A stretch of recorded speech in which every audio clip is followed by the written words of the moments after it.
Good afternoon.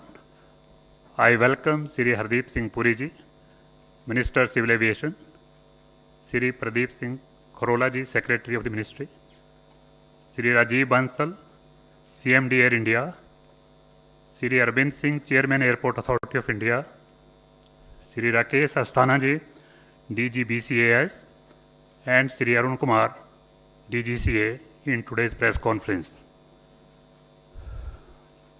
Civil Aviation Ministry has undertaken significant initiatives and carried out Lifeline Udan mission successfully to deliver over 940 tons of essential medical cargo across the country during the testing times of COVID lockdown. Vande Bharat mission has played a vital role in bringing stranded Indians back to homeland. More than 6.5 lakh citizens have been brought back through various means, and over 80,000 have flown out of the country. Today's press conference will be like this: opening remarks by the Minister, video and PPT from Air India, then there will be a video on drones and PPT by the Joint Secretary of the Ministry. So I request the Minister to kindly make the opening remarks. Sir.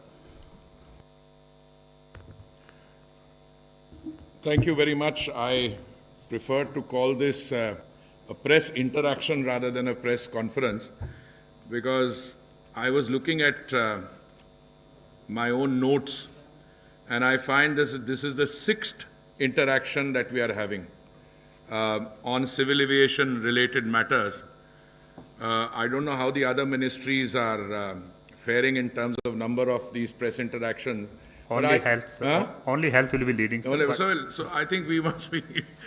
But, you know, in fairness, these press conferences become important because of the COVID. And this is a new format. It gives me the opportunity. Rather, it gives my senior colleagues in the ministry and all the related organizations the ability and privilege to interact with you, not only those of you who are present here physically, but many of you are linked online, I'm told. And I'm sure we'll be able to interact not in a question and answer, but in a mode where we will have an opportunity to explain exactly what the challenges were, where we are today, and how we want to proceed ahead. I just want to recall that these press interactions have been earlier on 6th March, 2 April, 5th May, 21 May, 20th June. We explained the measures which were taken at the airports. We outlined the commencement of the Lifeline Udan mission, which was able to, I wouldn't say complete its mission, but mature to a point where the remaining cargo could be carried out by domestic flights when they started, or we were sending our carriers to bring back 1,500 tons of cargo from outside and take 30 tons of cargo from here in. Then we talked about the resumption of domestic operations, and we also, I want to just remind you, outlined the beginnings of the Vande Bharat mission. Now, I just want to submit some figures to you. I will request Rajiv Jain. Where is he? I have another Rajiv Jain who is the ADG PIB. All the figures that I'm using, just put them on our ministry's website so that those of our colleagues who want to, quote those, they have easy access. Now, these figures change every day. On the Vande Bharat mission, I just want to remind you that when we started, we had modest beginnings. The demand assessment which we were working on was that there were approximately 190,000 Indian citizens who were in distress or were stranded in other countries. Why did we have this figure of 190,000? This is a figure which was given to us by the Ministry of External Affairs. Why did the Ministry of External Affairs give us this figure of 190,000? Because those were the number of people who registered in the missions and our consulates throughout the world. So we planned a mission according to a program, according to roughly having 190,000 people to be brought back. Now, I just want to share with you that the total number of people, citizens repatriated as of yesterday, 15th July, those are the latest figures I have, is 687,467. 687,467. You know, when we carried out the operation to evacuate people from Kuwait, this was in the year 13th August to 11th October 1990, and the total number of people who were evacuated were, I think, something like 170,000 from Oman to Mumbai, and they operated 448 flights. I think Air India then entered the Guinness Book of Records when it was 170,000. Today we have done 687,000, and this figure increases by the day. Every evening my social media team gets the approval from me on an outline of how many approximate, and then when the figures come in at 23:59, when the last figures come in, they update it, and that is when it goes out midnight or early morning. This figure of 687,000, the Air India group has transported 215,495. Indian private carriers have brought back 12,258. But wait a minute, that private carriers have also operated private charters. So many of them chose to fly the charters because the Vande Bharat figures were kept low in order to make them affordable, especially from the Gulf, where we were charging 13,000, and the charters were obviously charging market rate. So charters brought back, Indian charters brought back 135,000, 135,000. Foreign charters brought back 211,361. So this is the total figure of 687,467. When we go into the question and answer session, I will share with you my ideas, both in terms of what we have already agreed to, in terms of the establishment of air bubbles between India and the other destinations where there is a fairly heavy demand for traffic. Some of these air bubbles, we have completed the negotiations. In the case of other air bubbles, we are at an advanced stage. Why do we need to establish air bubbles? Well, ideally, and I've been stressing this in every interaction with you, all these arrangements depend in the ultimate analysis on the behavior of the virus. If the virus was suddenly to atrophy or to dissipate and we have normal operating environment, we would just open it up to normal traffic. But even domestically, as you are seeing, we opened up, I think, on 25th May, and we are at 33%. We want to do more, but many of our cities are going into additional restrictions. Some lockdowns are taking place. So we have to navigate through a difficult terrain which is affected by the virus. And this is also the case with other places, other cities in the world where we normally fly to. So I will give you an introduction and I will tell you where we are on the air bubbles.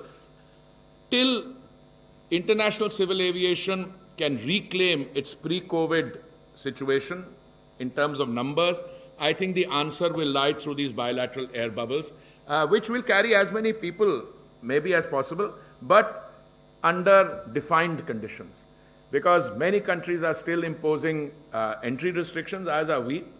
It's not that anyone can travel from anywhere to anywhere. You need permission. In the case of some countries, even if you have a visa, a valid visa, even if you have a valid stay permit, you would still be required to obtain an additional clearance. Now, till those restrictions are in place, I think air bubbles is the answer to going forward.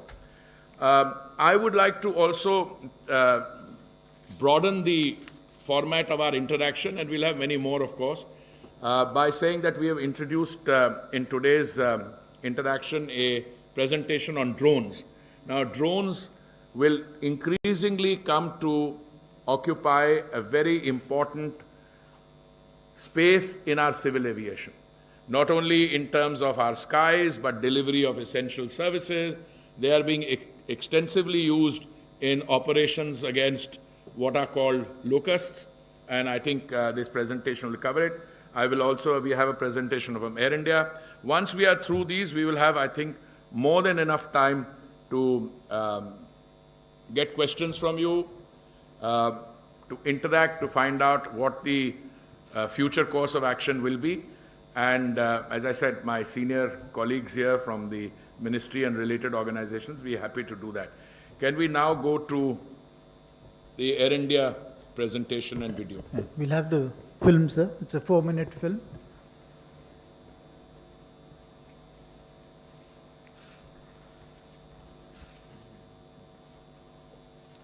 You can see it there.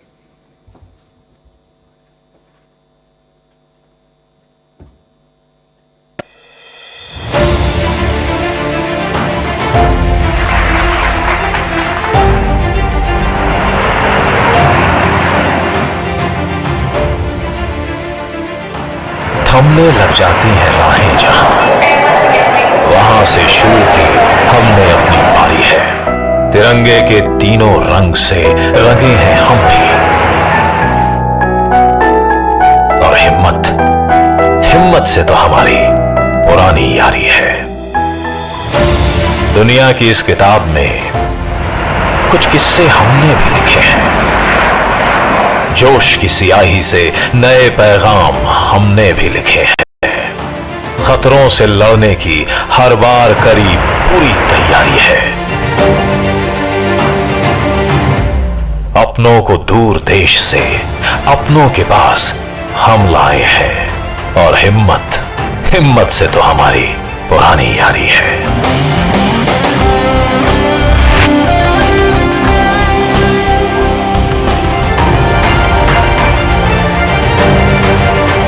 सुबह शाम सूरज की किरणें जिस ओर पड़ती हैं,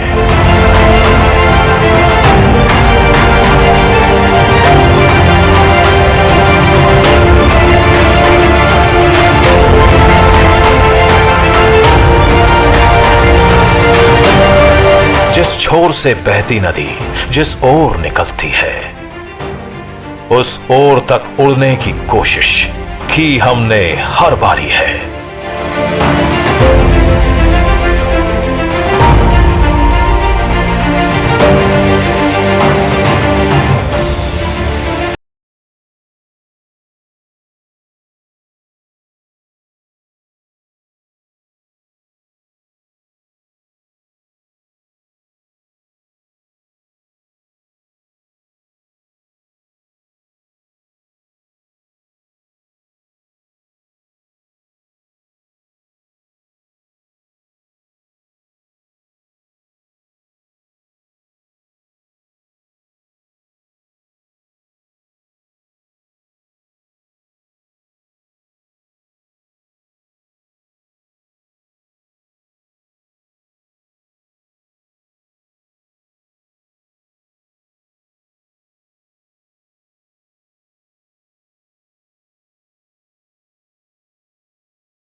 We're proud Indians and proud Air Indians, and we're very, very happy to transport all Indians back to India. We are happy that we are bringing back people as well as taking people who are stranded here. Today we are doing an evacuation flight under the Vande Bharat mission. We are going to Dhaka. Really thankful to Embassy and Air India and Government of India for providing me help in this emergency situation. I would just like to thank the staff at Air India for helping facilitate this evacuation flight. It means a lot to many, many Indians who are on the aeroplane. Thank you, sir. I am about to board an Air India flight to Delhi under Vande Bharat mission. I would like to thank entire fraternity of Air India for ensuring a flawless process.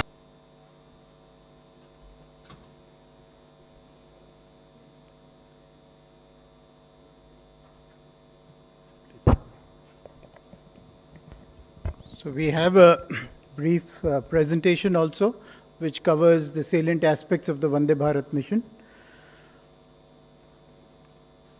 As you all know, following the global COVID-19 outbreak, all international airline operations were put on hold on March 22nd, 2020. Thereafter, in May 2020, the government decided to launch the Vande Bharat mission. This was primarily to bring back stranded and distressed Indians from countries across the world. And I'm happy to inform you that we started the Vande Bharat mission on May 7th. Until now, we have undertaken 4 phases of this mission. As on July 13th, Air India and Air India Express together have operated 1,103 flights, bringing back 208,000 Indians. On many of these flights, we have ferried back 85,289 passengers to various countries across the world. We are proud to note that Air India has operated flights to 71 cities in 53 countries so far. This has been a challenge for us because Air India has operated to several new stations, several new countries in these 4 phases. We have operated to 32 new destinations in this mission. These include Central Asian republics such as Kazakhstan, Kyrgyzstan, and Tajikistan, Djibouti, Nigeria, and Egypt in Africa, New Zealand, Vietnam, and several other countries around the world. We brought back Indians to as many as 71 cities in 17 states of our country. In fact, our operations started with evacuation of Indians from Wuhan. This was, in fact, widely appreciated and also brought in accolades from our Honorable Prime Minister. In the film that we just saw, we saw a glimpse of the certificates being distributed to the crew members who operated these flights. In fact, as you saw in the film also, evacuation is not new to Air India. We have done this earlier. We have done this in Kuwait in 1990. We have done this in Yemen. But this operation is vastly different in terms of its global impact, its scale, its size, its number of flights, its number of passengers that we are bringing back. It's a vastly bigger operation. Now, this is a snapshot of our operations across the 4 phases. We are currently in phase 4. As you can see, each successive phase has been bigger in size, bigger in coverage, bigger in number of flights, bigger in number of passengers that we have flown. As we can see in the last bullet point there are 619 flights in phase 4, which we'll be completing by the end of July, and we'll be bringing back as many as 1.2 lakh passengers in this month in phase 4. Now, this pictorial depicts the regions from where most Indians have returned to India. As we can see, a very large percentage, about 50% of the passengers who have come into India are from the Middle East. A good number of Indians have also returned from North America, Central Asia, as well as Southeast Asia.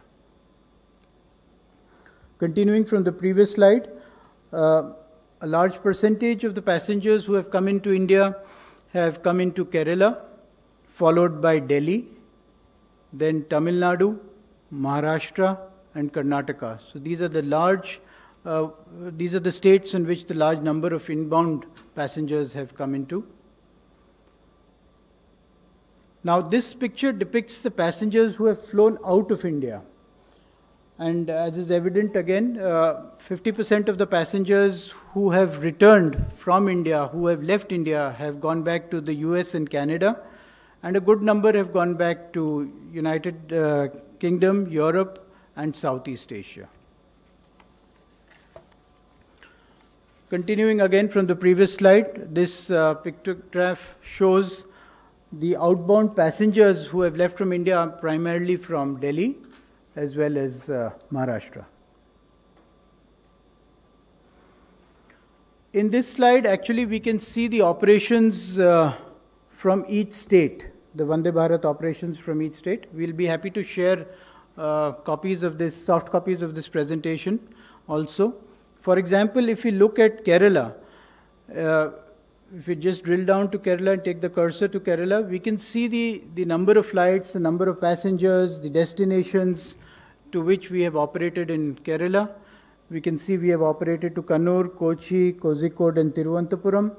Similarly, there have been outbound passengers from these 4 locations.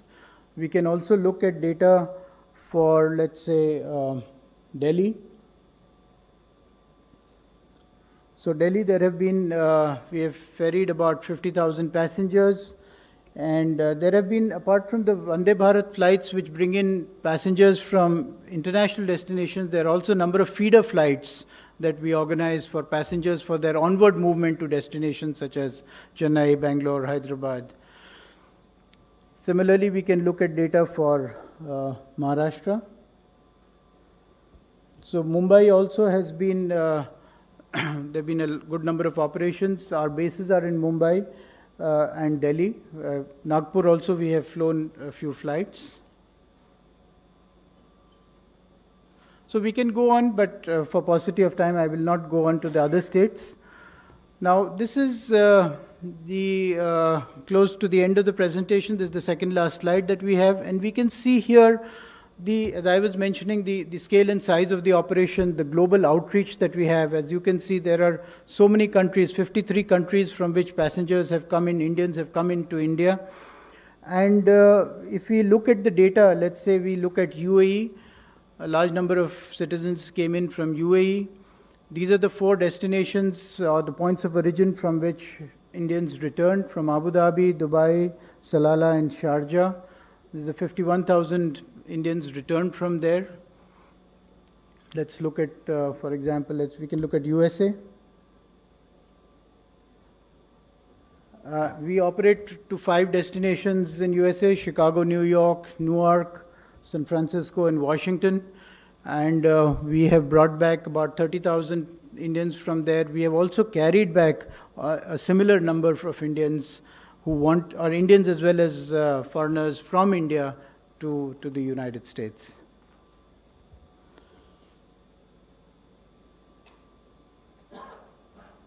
So this is actually a summary, and Honorable Minister had also mentioned some of these data points in his inaugural remarks. Air India and Air India Express have carried about 2.1 lakh passengers. There have been a large number of chartered flights operated by Indian carriers as well as foreign carriers, and they have operated close to 3.3 lakhs. And there have been naval ships, there have been land border crossings, so total of about 6.55 lakh. This is as on 13th July, and what the Honorable Minister was referring to, about 6.87 is 2 days later. So about close to 7 lakh people have so far come in this mission. That's all I have. Thank you. Thank you, Rajiv. I just wanted to add 1 or 2 comments, and I'll request also Secretary in case he wishes to add anything. The design of the Vande Bharat mission, as I said, in terms of numbers, in terms of countries from which we would want to fly, that was determined by the original series of requests that we had. And as I said, 190,000 people had registered. But as the pandemic developed and as the economic situation globally underwent a change, there are people not only in stations from which Air India had normal operation, but people in far-flung areas where Air India did not operate, like the Caribbean, Latin America and the Caribbean, places like Central Asia. I didn't know that we had so many medical students in Bishkek, for instance, and in other parts of Kyrgyzstan. So the nature of the operation has undergone a change. Equally, people who were stranded in India but who wanted to return to their places of normal residence where they had jobs, where they had other personal commitments, also wanted to return.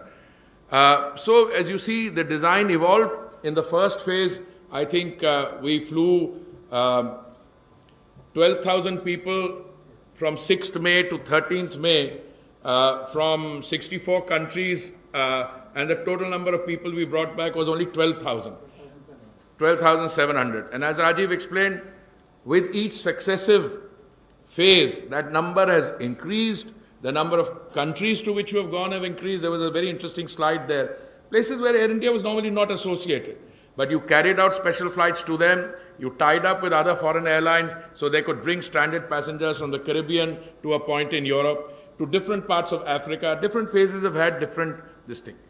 But today we are reaching a situation where in over and above those who were stranded and in distress, other people feel the need to travel.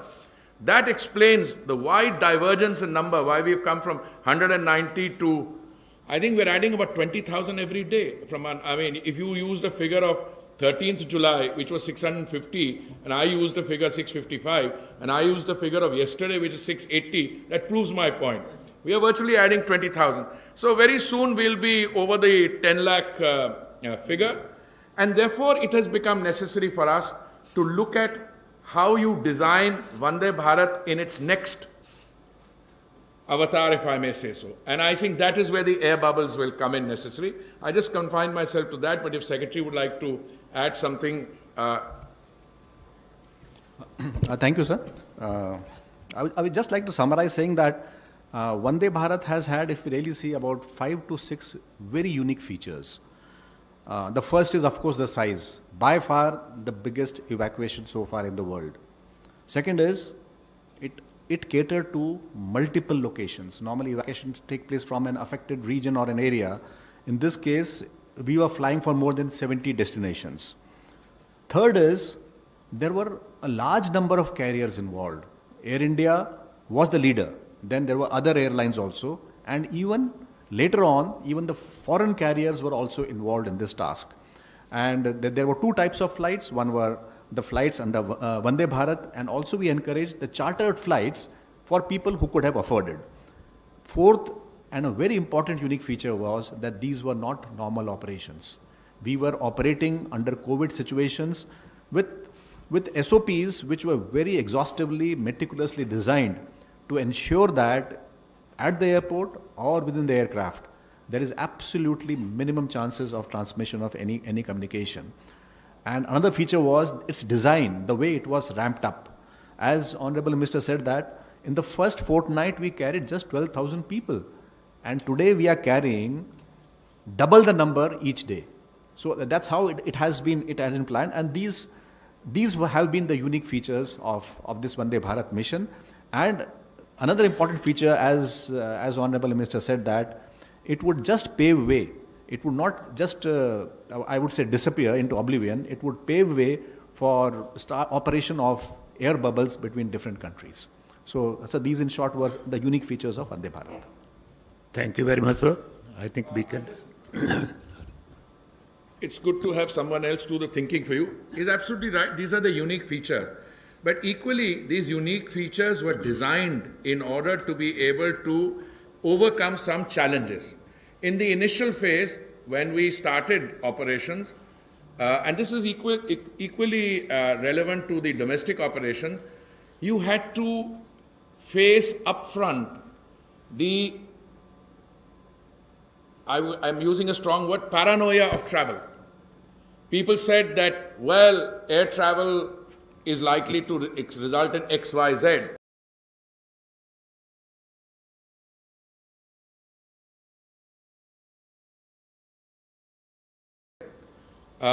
We had a challenge mounted by someone from within our system on this issue. But I must pay a compliment to the Air India management, to the pilots, to the crew, cabin crew, to everyone else. I see 2 of our directors sitting there, to all of them, that we dealt with it in a very mature and business-like manner. Anyone who challenged it on safety grounds, it's not that we said we overrule you. No. We looked into it, appointed a committee of 3 very eminent, probably the most eminent amongst the academic faculty here. We got a report from them, took their suggestions, implemented their suggestions. Equally, we were questioned on certain other things. Then we did try to do a comparative analysis. After all, mobility in any economy, whether you're a vast and a thriving democracy like India, where people need to move from one place in one city to another or between cities, mobility never comes to a stop. So you have to clinically evaluate the relative pros and cons of different modes of travel. And slowly the consensus emerged that air travel compared to surface travel as by bus or by train or any other method, by metro, was perhaps the safest. Why?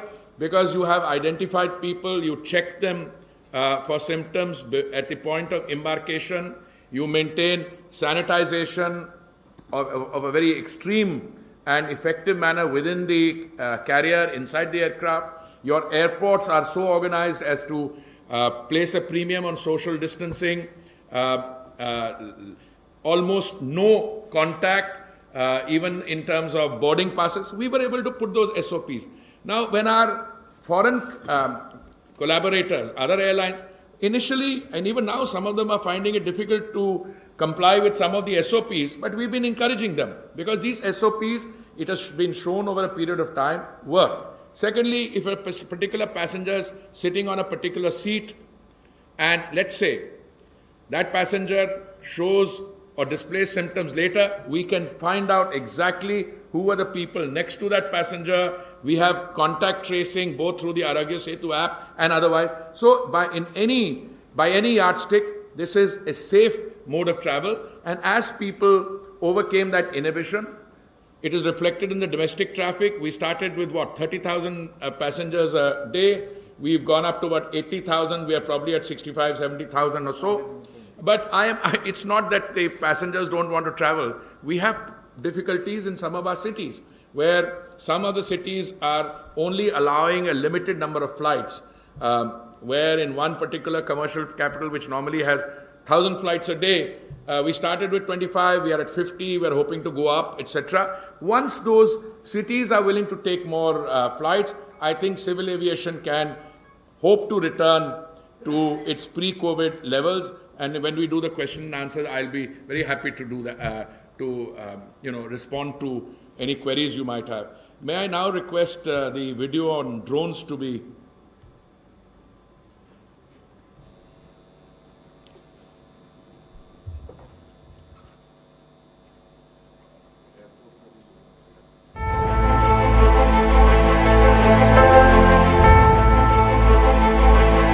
Launch of the Digital Sky Portal in 2018 marked the beginning of the operationalization of the CAR released by DGCA on drones in 2018 September. After the Civil Aviation Regulation was published by the Ministry of Civil Aviation, the next step was to manufacture drones which were compliant to the prescribed standards, along with the no permission, no takeoff capabilities and a registered flight module. Throttle Aerospace developed the drone with the required RFM in a record time of 30 days. In August 2019, Happiest Minds Technologies was awarded the contract to develop the Digital Sky Portal. Over months of tireless efforts from the government officials and the private industry, Digital Sky has been developed into a platform of national importance, made fully in India and for India. So after compliant drones were made available by Indian OEMs in record time, the ball was in the service providers' court to register their drones and get a UIN. We, with support from the fantastic team at DGCA, were able to acquire India's first UIN number on a drone manufactured by our friends at Asteria Aerospace. After constant concerns raised by the industry regarding existing drones, the Ministry of Civil Aviation addressed these concerns and announced a program to self-declare legacy drones by issuing drone acknowledgement numbers. This was a landmark step in enabling drones for emergency response. With the first successful NPNT flight, the density of drone operations in the country is going to increase and there is going to be a need to fly in yellow and red zones. The national UTM policy being framed under the Ministry of Civil Aviation is greatly going to help achieve safe and scalable unmanned aircraft system operations in the country. In April 2020, 13 consortiums were granted approvals for conducting trials using UAVs flown beyond visual line of sight. These trials will finally pave the way for enabling use cases such as medical deliveries and eventually drone taxis.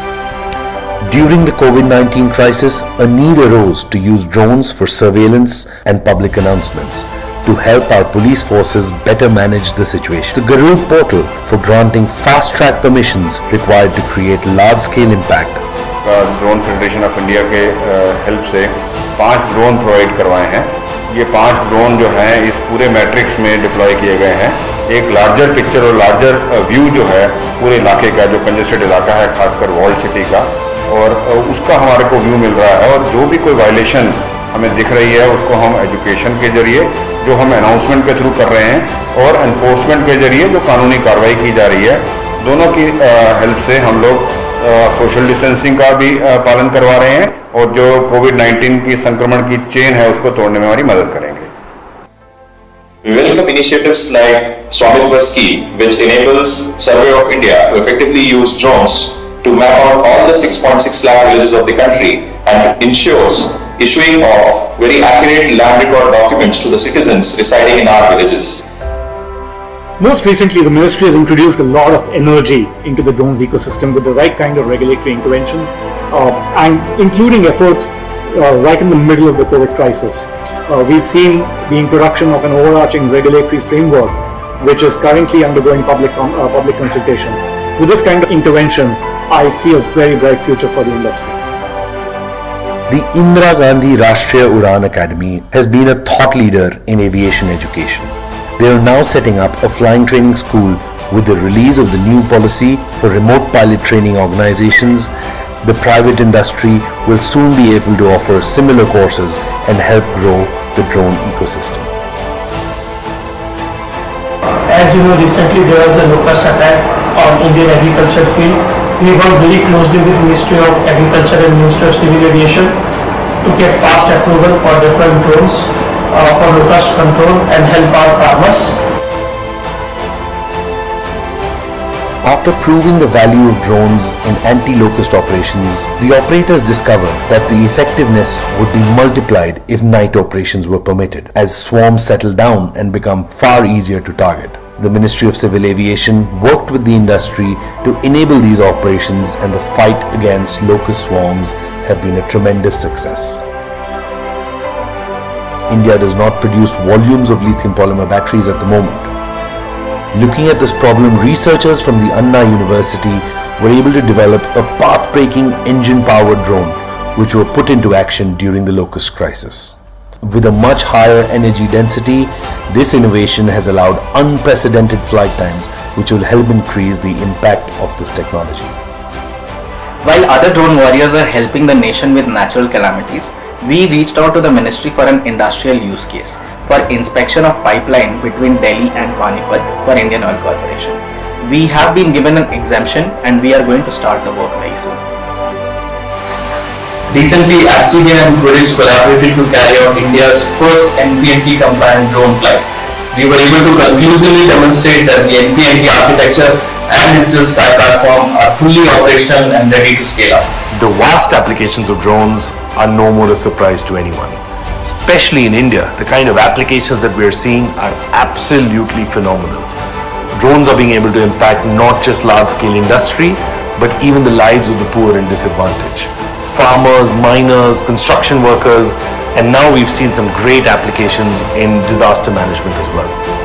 At the Drone Federation of India, we believe that the future of this industry lies in collaboration, where the industry can work with partners and work with each other to be able to build out world-class products, and the government can work with the industry to be able to build out a regulation that is in the interest of everyone, to be able to make sure that India can be the drone hub of the world. We know the future is bright. The big wave is coming. The big wave could be 6 months, 1 year or 2 years down the line, but the big wave is coming. And that's why we see so many young people and not so young people in this room, all excited. We can feel it in our bones. We have the capability to become the drone hub of the world. Every decade, technology has bringing in some revolution. And if I may say, the coming decade is going to be revolutionized by drones. We have the potential to become global leaders in this industry, both in terms of conceptualization, design, manufacture, and operation. Potential we have in terms of engineering, innovation, and entrepreneurship is something that will equip us to do very well.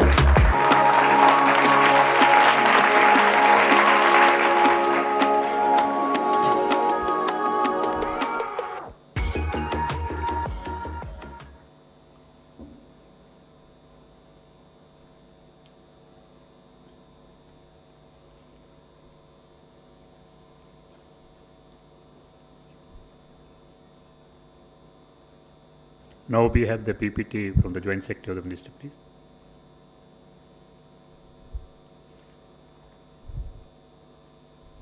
Honorable Minister, senior colleagues, friends from the media, ladies and gentlemen, thank you so much for this opportunity. And on behalf of MOCA, we would also like to compliment and thank Drone Federation, the youngsters who produced this video in just about 5 days flat.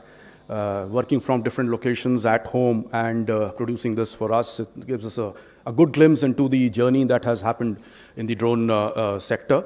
So bulk of the work is done. I'll just quickly run through some of these slides. Wherever there's a repetition, I'll just move on very quickly. Next slide, please. Drones, as the Honorable Minister also mentioned, are the future of aviation. We see mass benefits in mass benefit areas like agriculture, disaster, healthcare, law enforcement, etc. Many new innovative applications are emerging, and we are working very, very closely with the industry and academia to develop our own indigenous ecosystem in drones. Next slide, please. Of course, there are lots of challenges. We can't deny that. The technology is moving far, far faster than the policy and regulatory regime can keep up, so we have to work harder. The significant concerns from, say, MOD and MHA about national security, the various criminal acts, smuggling. We've just got the BSF about 3 weeks back. They shot down a Pakistani drone carrying guns and hand grenades, etc. Public safety, safety of people and assets, and privacy violations. There's severe concerns, so we have to come up with the solutions around that before we allow a full and free movement of drones. This is an artificially suppressed demand because things are not happening. People have a feeling that things are not happening. So even the use cases somehow are not coming out and asking for drone services. There's a huge dependence on imported drone components because of the small size of the market. Bulk of it is coming from one of our neighboring countries. There's inadequate funding. Again, a corollary of what of low demand and low revenues is that the funding agencies and insurance right now is a challenge. And we are also not having enough budgets for drone research and development, given the fact that this is an upcoming technology. We need to put in more and more money. The government is working on all of these challenges, and we'll just go through that quickly one by one. Next slide, please. These are some of the real actions, measurable and verifiable actions that have already been taken. The draft rules 2020 have been released. This is despite the COVID, the pandemic and the movement restrictions. Kudos to MOCA team, Secretary Saab, DGCA team, who worked despite all the movement restrictions and still came up with the draft rules released on 4th of June. 13th was the last date for public consultation, and we are now working. We've got about 1,000 plus suggestions. Many of them are very, very interesting and useful suggestions. And we'll be working on that as we go. Every day there's a team which is working on those that feedback received. For drone training is very important because as the drones become bigger and more capable, we need to have training, and we'll talk about that a little later. Also, ever since the Honorable Minister announced in June that we will simplify the drone enlistment process, it started in Jan, and about 20,000 plus drones have already been enlisted. We've got full details about the owners and the drones and their photographs, and the DAN numbers, like a DAN has been issued. Requests for approvals are now being fast-tracked very fast by teams at DGC and MOCA. Government agencies, and we'll talk about that a little later, are being encouraged to use drones because we have to work on the three sides, the demand, the supply, and the regulations. Regulations we just spoke about. Demand, government is one of the biggest users, especially in mass benefit cases. And supply is coming from the various, the lots of UINs and the DANs which are being issued. So we are pumping more and more drones into the market and creating a demand and cleaning up the regulations. Drones, as we saw, they did great work in COVID. The Honorable Minister also spoke about the anti-locust ops. We just saw it. This was done for the first time in Indian history. Drones have also been approved for power line and pipeline inspections. We saw that video about the Indian Oil thing.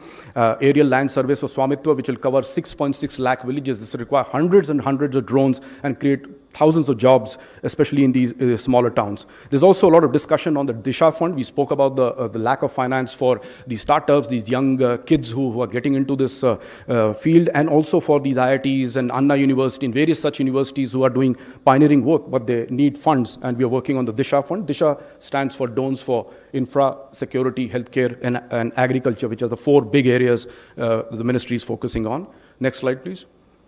As you know, 13 consortia have already been approved for the beyond visual line of sight, because right now we allow only visual line of sight, which means max you can go is about 300 for 400 or 500 meters. But once beyond visual line of sight happens, then you'll see the real power of drones coming out. This could be 5, 10, or maybe even 20 kilometers down the line. There's work going on with Quality Council of India to come up with certification bodies that will reduce the pressure on our officers in DGCA and MOCA. And these qualification bodies, renowned bodies, they are the ones who will work as per an SOP and qualify the drones and the people. The traffic management, because once these drones come into the same airspace where aircraft fly, they need a very robust US traffic management. That policy is being currently framed in collaboration with the industry. There's also a lot of discussion happening with security agencies on the counter-drone solutions. As drones increase, there's also the risk. So the counter-drone solutions is another area we are working on, again, with academia and the industry. And regular interactions are being carried out with both industry and academia to understand the challenges and to take corrective actions. Next, please. Some of this has already been covered. Let's just move on to the next slide, please. Drone enlistment, we've spoken about that. Next, please. All green zones have been activated. This cover almost about 40% of the Indian landmass. We started with 6 points in April, and on 4th of July, all green areas have been worked. Tomorrow we have another meeting at MOD chaired by the Secretary MOD, and hopefully we'll get the security clearances for displaying maps for the yellow region. So that will add another 25-30%. Next, please. The DigiSky is a very challenging target of 2nd October given by the Secretary. There's a lot of delay which has already happened because of the corona crisis, but we are still sticking to the 2nd October deadline, and hopefully we'll have many of these things live by that time. Next, please. Anti-locust, another great example. On 20th May, we got a letter from the Agri Ministry. 20th evening, Secretary Sir had cleared it. On 20th night, at 8 p.m. it was sent to Honorable Minister. It came back the next morning on 21st May. In 21st May afternoon, for the first time in Indian history, aerial sprays by drones was allowed and the orders were issued. And you see the timelines. These are all known dates, verifiable dates. On 9th of June, the drone warriors are actually in Rajasthan despite all the movement restrictions. Next, please. These are some of the measurable outcomes on the ground. Next, please. Swamit, we've already spoken about. Massive activity by Survey of India. DGC and MOCA working very closely with them. Next, please. Power line inspections. Next. These are some of the actual pictures, because you can't take people up and movement restrictions. Drones give you far better picture at a fraction of a cost and risk. Next, please. Pipeline we've spoken about. Next, please. Drone training. Yes, this is another area we're working on. Next. So, this is just the way forward. The last slide. We will continue the reforms. We are working on the fast-track approvals. Disha Fund we are working on for funding support to both R&D and the youngsters. We are engaging closely with academia, the young entrepreneurs and the industry, and we'll continuously keep pushing for Make in India, Make for the World, as you saw in the video, under the Atmanirbhar Bharat Abhiyan. So let's just collaborate to make India the drone hub of the world. Next, please. Thank you so much. Have a nice day. Thank you. Thank you very much. Thank you very much. I just want to draw your attention to one of the slides which was there in the presentation. It had dates in June for completion. Now, if you were to look at when we started, so the lockdown period has actually been used very productively for completing much of this work. Now, the fact of the matter is that drone technology and drones have been around, but you needed to produce regulations, you needed to bring a system in. Now, I was very happy, one of the slides showed that Indian Oil sought formal permission for drones to be used to look at pipeline security. But I want to give you another thing. In the other ministry which I have the privilege of dealing with, many of the projects, the drones have been used for quite some time. And for us, it helps us to monitor project implementation on a real-time basis. Now we have all these technological devices. So this is an area which we are really proud of, and that speed of decision-making. In fact, on this anti-locust operations, when we received this request, we were able to turn it around, and you have evidence there of. First, the issue was, when will the drones fly? So they will fly at night, because that is the point when the locusts are resting. But they can fly in the day to then make an assessment of the kind of operational effectiveness the technologies had. So I want to thank my colleagues very much for this, and pay a compliment to all of them for having brought this to a point of fruition. We still have a lot of work to do. My own assessment is that in the coming years, India will be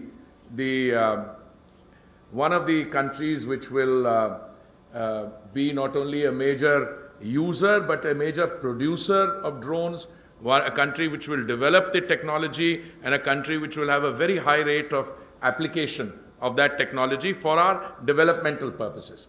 I mean, both in the area of civilian operations, security operations, etc. And I think we are working in that direction. I think that we have been able to conclude in time, and now we will open for question and answers. As usual, I would request, he will conduct it, he will host it. I request you to identify yourself in terms of name and the question, and we'd be happy to answer it. Sir, first of all, I'll take online question. Yeah. Since negotiations are over with some countries on air bubbles, when do we expect first flight? This is from Ajit, UNI, sir. Well, negotiations by their very definition, there is no starting and completing date. No, negotiations go on because then you keep refining. As I said, we are at a very advanced stage of negotiation with at least 3 countries that I'm aware of. And in the case of one, we have signed formally. Let me tell you, Air France will be operating 28 flights on the Delhi, Mumbai and Bangalore sector and France, I think Paris, between 18th July to 1st August. Then in another case with the United States, we have an agreement for United to operate 18 flights between India and the US between 17 and 31st. But this is an interim one. It is an interim one. They are flying, I think, daily between Delhi and Newark, and I think thrice a week between Delhi and San Francisco. Air India's flights to the US have already been, I think, indicated by Rajiv. So this is work in progress. We have a request from the Germans also. I think Lufthansa is almost done. But as I said, we have agreement. Some details have to be worked out. But I think there's a question from Palomi here. Yeah. Look, whatever I'm saying will be made available online, which we'll upload it. But I said Air France, as part of the agreement that we've reached, Air France will be flying 28 flights between Delhi, Mumbai and Bangalore and Paris, I presume, between 18th July and 1st August. This is Air France. Okay? Air India's flights already, I don't know how many you have. How many flights to Paris? You're working that out? Earlier schedule, they had 1 flight a day. So it's say between 18th August and 1st August, if that remains, and you have 13, 14 flights. But these are all mutually, this is subject to dotting the I's and crossing the T's. And the US, I also mentioned 18 flights between 17th and 31st that Delta will be flying. But when we work out air bubbles, we are quite happy for other airlines to join in. The whole purpose of a bubble is to allow carriers designated and agreed to between the countries also to join in. Now, in our case, for instance, if tomorrow, I mean, we have some indication our private carriers want to also do long haul. If they acquire long, wide-bodied aircraft, we would welcome that. Next 22.